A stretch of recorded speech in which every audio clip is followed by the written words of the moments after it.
bienvenue dans votre chaîne L'Univers de SVT au Maroc. Pour les élèves de la deuxième année de collège, on va corriger les exercices d'évaluation du chapitre Les séismes et leurs relations avec la tectonique des plaques du livre L'étincelle. Et on commence par la première partie, je m'entraîne. La restitution des connaissances.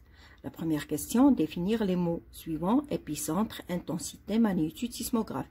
إذا هنا كيطلبوا منا تعريف للمصطلحات التالية. عطينا l'épicentre, l'intensité, la magnitude et le sismographe. Si l'épicentre, c'est le point de la surface de la Terre où le séisme est plus intense, il est situé à la verticale du foyer. إذا هذه هي la définition تاع l'épicentre. قلت هو داك النقطة التي توجد على سطح الأرض وفيها فين كيكون شدة أو درجة الزلزال كتكون جد قوية لأنها متواجدة مباشرة عموديا فوق البؤرة. Très bien. Le deuxième terme, c'est l'intensité. هنا كنقصدو به l'intensité du séisme. Alors l'intensité du séisme exprime l'ampleur des dégâts causés en surface. إذا ديجا شفنا l'intensité du séisme وعرفنا على أننا نستعملوا إشال MSK باش كنقيسوا l'intensité du séisme. وقلنا على أنها هي كتمثل لي مدى الخسائر اللي كيحدثها هاد الزلزال. Le terme suivant, c'est la magnitude d'un séisme exprime la quantité d'énergie libérée par le séisme au niveau du foyer. إذا قلنا la magnitude d'un séisme كتعبر على كمية الطاقة المحررة من طرف الزلزال مباشرة من البؤرة. Après, le terme suivant, c'est sismographe. Alors, le sismographe, on l'appelle aussi sismomètre. Alors, c'est un instrument d'enregistrement des ondes sismiques. La deuxième question, construire des phrases avec les mots suivants. On a la phrase A, onde sismique, P, S et L, vitesse. La phrase B, onde sismique, foyer, se propager. Très bien, alors les deux phrases. Alors, pour la phrase A, la vitesse de propagation des ondes sismiques P, S et L est différente. Ça veut dire que chaque onde sismique a une vitesse qui est supérieure à l'autre. Donc, on sait déjà que la vitesse des ondes P est supérieure à la vitesse des ondes S, supérieure à la vitesse des ondes L. Pour la phrase B, les ondes sismiques se propagent à partir d'un point du sous-sol appelé foyer ou hypocentre. إذا هنا قلت بلي الموجات الزلزالية كتنتشر مباشرة واحد النقطة في العمق وهاد النقطة كتسمى لو فويي اللي هو البؤرة. عنده جوج الأسماء، يا إما فويي يا إما hypocentre. Question 3. Indiquer en quelques phrases l'origine d'un séisme. إذا هنا طلبوا منا أننا نعطيو واحد الملخص فيه بضع جمل كنبينوا فيه مصدر هاد الزلزال. Alors, un séisme est provoqué par une rupture de faille au niveau d'un point du sous-sol. Il se manifeste par des secousses brutales et provoquant des dégâts humains et matériels plus ou moins importants en fonction de leur intensité. إذا ديجا كنعرفوا بلي الزلزال يأتي نتيجة واحد الكسر في الطبقات الداخلية للصخور، وهذا يظهر على السطح على أنه هزات مفاجئة كتخلف خسائر بشرية ومادية كتكون نسبيا مهمة حسب درجة هذا الزلزال. La question suivante. Cochez la bonne réponse. إذا هنا عطاونا جمل ولا عطاونا des propositions كيطلبوا منا نقولوا si la proposition elle est correcte, on va cocher vrai. Si elle est fausse, on va cocher faux. Très bien. Alors, cochez la bonne réponse.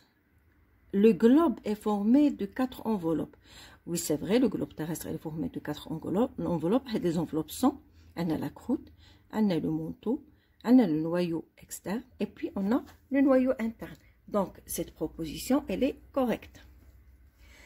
B, c'est l'étude de la propagation des ondes sismiques qui a permis d'obtenir une image assez précise de l'intérieur de la Terre. إذا بدراستنا لسرعة انتشار الموجات الزلزالية قدرنا نتعرفوا على الطبقات المكونة لعمق الأرض، وهذا أيضا صحيح.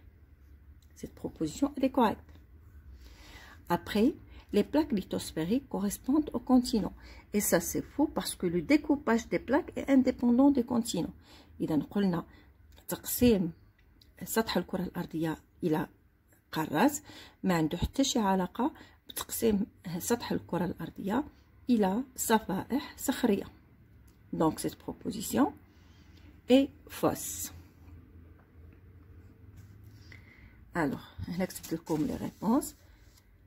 Donc la proposition A elle est vraie, la proposition B elle est vraie, C c'est faux, car le découpage des plaques est indépendant des continents. Après, je passe à la question 5. Recopier puis compléter le texte suivant en utilisant les mots ci-dessous. إذا عندنا واحد النص طالبين مننا أن نملؤوا الفراغات بالمصطلحات التالية. Alors شنو عطاونا؟ divergence, fosse, كنقصدو بهم les fosses océaniques, plaques, les dorsales, basalte, moi et convergence.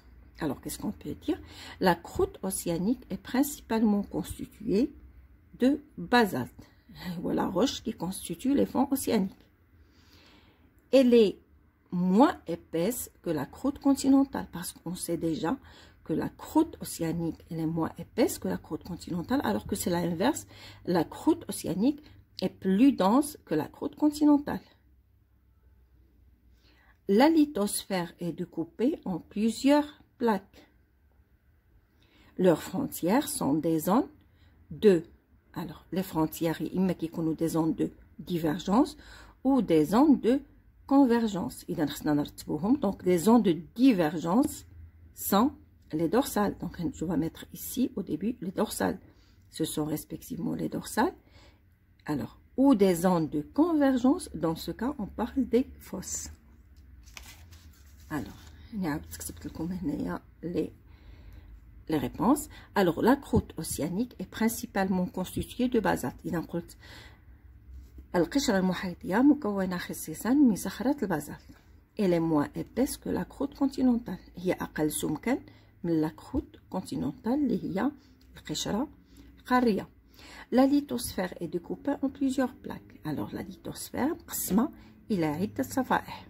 Leurs frontières إذا حدود هاد الصفائح يا إما غادي يكونوا des zones de divergence بمعنى أماكن تباعد ou des zones de convergence اللي هي أماكن تقارب.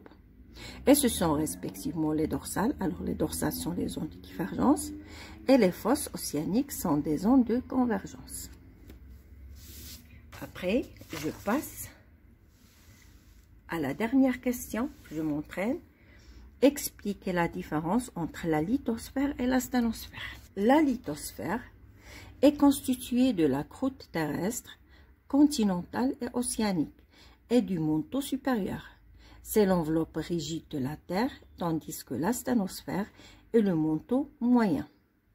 إذا قلت على أن لا ليتوسفير هي مكونة من القشرة الأرضية يا إما القشرة القارية يا إما المحيطية ومن المعطف العلوي، وهي ديك الطبقة أو داك الغشاء صلب من الأرض، في حين أن لا ستانوسفير وهي كتأتي مباشرة بعد لا ليتوسفير مكونة من الرداء المتوسط.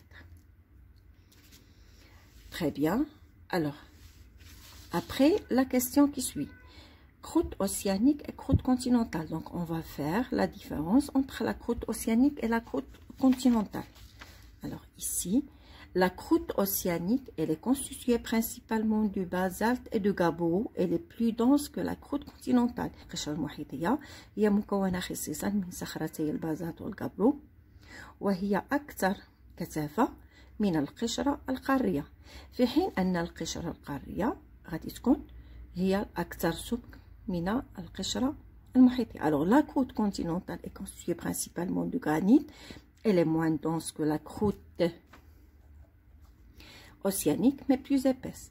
قلت على أن القشرة القارية هي مكونة خصيصا من صخرة الجرانيت، هي أقل كثافة من la croûte océanique من القشرة المحيطية، ولكنها أكثر سمكا. إذا هنا غادي نكون ساليت معكم la correction des exercices Je m'entraîne. Merci pour votre attention et à la séance prochaine.